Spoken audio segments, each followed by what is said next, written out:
course, I have to thank my wonderful assistant, Zoe. She's been invaluable in handling the logistics so I could focus on the real creative work. The words hung in the air of the stark white gallery, amplified by a small, crackling speaker.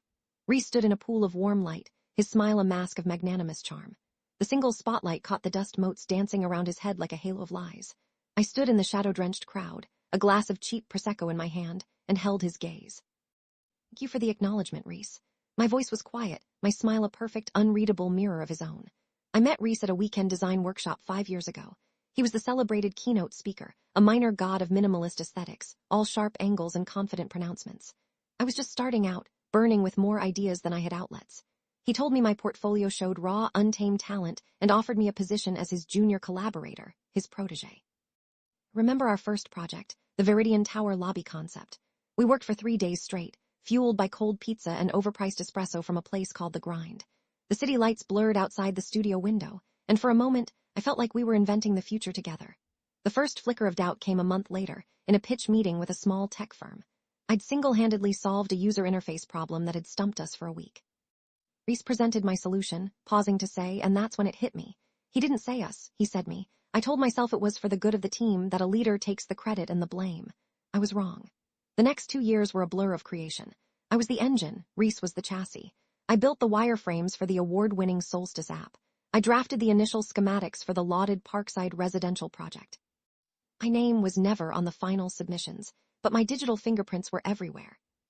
My compensation was a modest assistance fee, while Rhys was signing contracts worth tens of thousands of dollars, building a reputation on the foundations I had laid.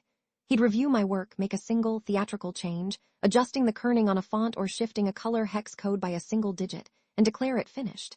He called it providing the vision. I called it a tax. The illusion shattered on a Tuesday. Rhys accidentally forwarded me an email chain intended for the legal department at Omnicorp, our biggest client. In it, he was negotiating a license fee for a proprietary design algorithm I had developed. He explicitly claimed it as his own original work from 2018, 2 years before we even met.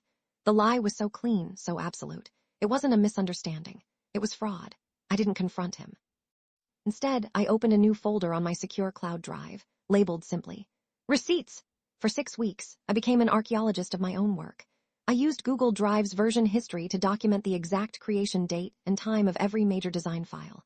I screenshotted Slack conversations from 2021, where I first pitched the core concepts Rhys now called his signatures.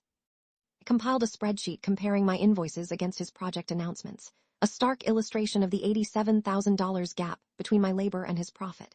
The betrayal wasn't a single act. It was an entire ecosystem he had built around my talent. The breaking point was the gallery opening. It was the launch of the Rhys Collection, a series of prints and digital installations that represented the pinnacle of his career. I knew that 90% of the work on display had originated on my laptop. As the polite applause for his speech died down, he found me by the bar, his face flushed with triumph. He leaned in close, his voice a low, condescending purr. You have to understand, Zoe. Talent is common. Vision is rare. You're a wonderful technician, but I provide the vision. Don't ever confuse your part in the process for the whole. It was then, standing amidst the stark white walls showcasing my stolen soul, that everything went quiet inside me. The plan began to form, cold and clear. He was right. I was a technician, and I'd noticed a technical detail he had overlooked. He had always insisted on a specific, obscure file naming convention for final deliverables, a long string of codes he thought was his unique signature. Didn't know that I had embedded a microscopic 1-pixel watermark, my own initial, Z, into the source file template he forced me to use for every single project. His signature was built on mine.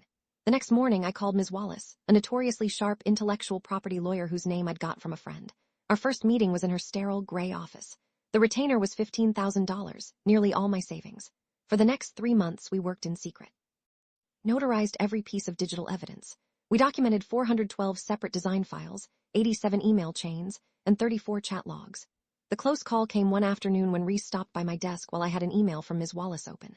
I minimized the window with a flick of my wrist, my heart hammering against my ribs, and pretended to be fighting off a pop-up ad. He just laughed and walked away, completely oblivious. Ms. Wallace and I built the case piece by piece. The time-stamped metadata from my cloud storage, the Slack messages, the misdirected Omnicorp email. The most damning piece of evidence was an ironic coincidence. A photo on my phone from that first workshop 5 years ago, date-stamped, showing my notebook where I had first sketched the geometric pattern that was now the centerpiece of the Rhys collection. But the masterstroke was the trap. We learned Reese was in the final round of pitches for a massive, career-defining contract with a corporation called Sterling Vance. We decided to let him walk right into it. Execution was set for a Thursday, in a glass-walled boardroom on the 47th floor of the Sterling Vance Tower. Reese was at the head of a long, polished table, delivering the presentation of his life, his voice echoing with confidence. He had no idea that Ms. Wallace and I were there at the invitation of Sterling Vance's own general counsel, whom we had confidentially briefed the week before. When Reese finished his final, triumphant slide, a picture of my work, he beamed at the CEO. Ms. Wallace stood up. "Thank you, Mr. Davies, an impressive portfolio indeed." Reese's smile faltered. He looked from her to me, a flicker of confusion in his eyes. He tried to dismiss her, saying security would show her out. But the CEO of Sterling Vance simply nodded at her to continue. The reveal came in two waves. First, Ms. Wallace calmly presented the basic evidence, the file creation dates, the early concept sketches from my notebook, the financial discrepancies. Reese blustered, claiming I was a disgruntled employee, that I was simply executing his vision. He was loud, emotional, and unconvincing. Then came the killer proof. Ms. Wallace had a technician project a live screen recording onto the main display. It showed the version history of the exact design file Reese had just presented as his masterpiece. The log showed hundreds of edits over 18 months, all under my user ID. Final edit, the one he called Vision, was him changing the file name. The room was silent. Reese stared at the screen, his face draining of all color. He looked at me, his mouth opening and closing like a fish. He had nothing. I finally spoke, my voice perfectly level. "You said I was the technician. I just kept the receipts." The fallout was immediate and catastrophic. Within 24 hours, 2 major design blogs had the story. His social media went from a curated gallery of success to a raging inferno of public condemnation. He ghosted. Industry arbitration panel reviewed our evidence and issued a binding judgment. Reese was to pay me $145,000 in damages and royalties. Both Omnicorp and Sterling Vance publicly severed all ties. His reputation, so carefully constructed, evaporated in a week. 6 months later, I saw a post from a former colleague. It was a grainy photo of Reese standing in front of a whiteboard in a drab, fluorescent-lit classroom. He was teaching a non-credit Introduction to Graphic Design course at a community college. He looked smaller. The money allowed me to start my own studio. It's a small, bright space with a view of the park. I collaborate now, with partners who value my work, my ideas, my name. The whole ordeal taught me that true mentorship is about lifting someone up, not standing on their shoulders to reach a higher shelf. Last week, a new client reviewed a concept I presented. She looked at me, her eyes wide with excitement, and said, "Your vision is incredible." And I realized Reese had been right about one thing all along. Talent is common, but vision, my vision, was everything.